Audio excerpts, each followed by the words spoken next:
A do ta paguaj populli çmimin e krizës së luftës? Me rritjen e çmimeve të derivateve të naftës, vendi është në prag të shokut të çmimeve, alarmojnë ekspertët. Edhe pse siç thonë, edhe çmimet momentale janë të larta. Pritet të shihet edhe nëse tregtarët do të kenë qasje korrekte që presioni i çmimit të naftës të mos transferohet në shportën konsumatore. 100% zlato, hiç ne prashuje nikomu.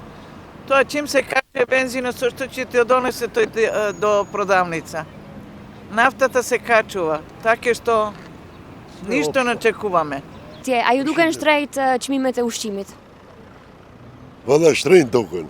Përpara ishin çmimet e realta, tash pak se janë rritur. Nëse se me standardin që është këtu te ne, çmimet janë shumë të larta tash.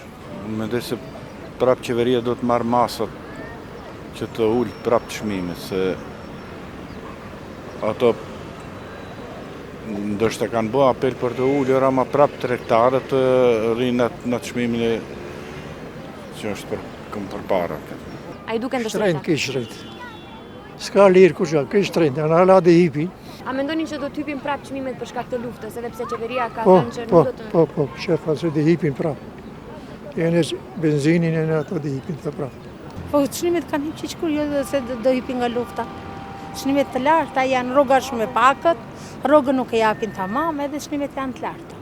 Mendimi jem do të zvoglohen pak çmimet, se për popullatën është gjonash, se na arrin për momentin.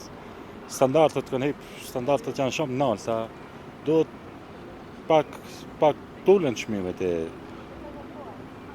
pa marrë parasysh çfarë çmime. Nuk jena në Hollywood, në Amerikë që qaqë të rritën çmimet, pak ma asoj.